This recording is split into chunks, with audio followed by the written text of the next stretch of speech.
Salam, bonjour à tous et bienvenue sur ma chaîne.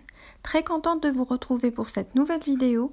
Aujourd'hui, je propose de cuisiner un légume de saison, le chou-fleur.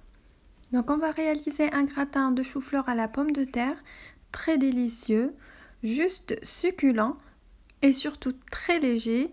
Moi qui n'ai pas amatrice de chou-fleur, mais j'ai vraiment apprécié cette recette-là. Je vous laisse donc avec les ingrédients et la recette. Donc pour la réalisation de ce gratin, on aura besoin d'un demi chou-fleur. Moi j'ai pris un demi. J'ai pas encore découpé, je voulais vous montrer la dimension. Donc il pèse 500 grammes. 3 pommes de terre que j'ai découpées en petits dés. 3 gousses d'ail. On aura besoin également d'un oignon entier que j'ai découpé en petits dés. De 100 grammes à peu près à 200 grammes de viande hachée. De la mozzarella. 2 œufs entiers, quelques portions de fromage à tartiner, 2 cubes de bouillon légumes, du persil qu'on va hacher, du sel, du poivron noir et une petite pincée de noix de muscade. Tous les détails sur les ingrédients, je vous les laisse comme d'habitude dans la boîte à description. Donc première étape, on découpe notre chou-fleur.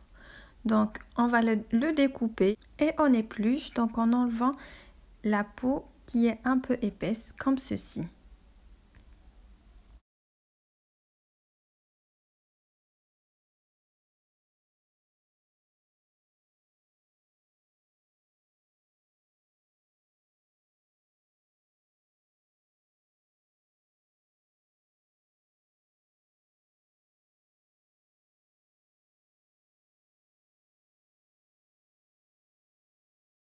Une fois le chou-fleur est découpé, on va le faire bouillir avec les 3 pommes de terre découpées dans de l'eau bien bouillante.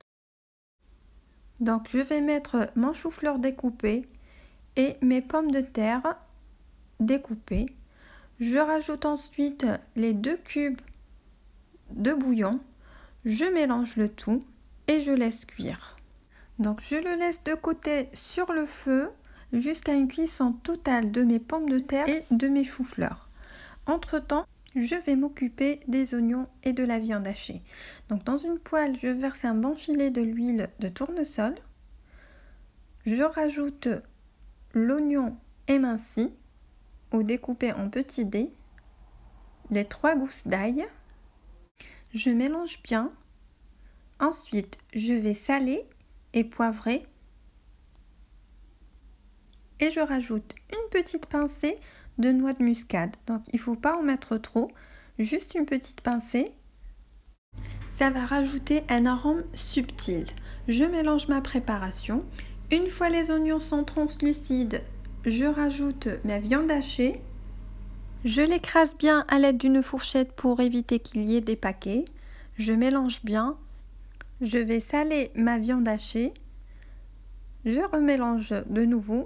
Et puis je laisse cuire pendant quelques petites minutes. Voilà, après quelques minutes de cuisson, ma viande hachée est prête. Je vérifie la bonne cuisson de mes choux-fleurs avec mes pommes de terre. Si elles sont bien cuites, je vais les enlever du feu, je vais les égoutter et on passe au montage de mon gratin. Voilà, mes pommes de terre et mes choux-fleurs sont bien cuites, ma viande hachée aussi. Donc je vais maintenant écraser mes pommes de terre et mes choux-fleurs avec un batteur. On va obtenir une purée bien mousseuse. Une fois mes pommes de terre et mes choux-fleurs sont bien écrasés, on va rajouter notre viande hachée. On rajoute aussi les 2 œufs, les portions de fromage, une bonne poignée de persil haché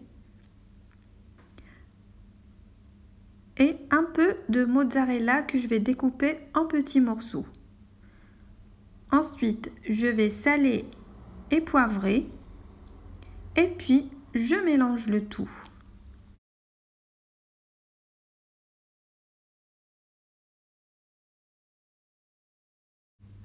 une fois ma préparation est bien mélangée, je vais mettre maintenant cette préparation dans un plateau qui va au four ou des petits ramequins qui vont au four pour faire des parts individuelles. Donc je vais remplir mes ramequins.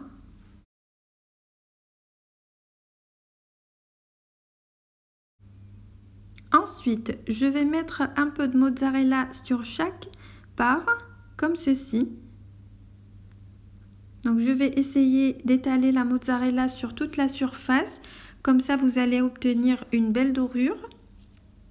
Ensuite, je vais enfourrer le tout dans un four préchauffé à une température de 180 degrés pour une durée de 15 à 20 minutes. Donc après 15 minutes de cuisson, mes parts individuelles de gratin sont bien cuites. Elles sont vraiment délicieuses. Je vous recommande d'essayer cette recette.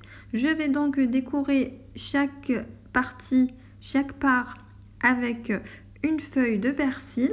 Et voilà, on est arrivé à la fin de cette vidéo que j'espère vous a plu.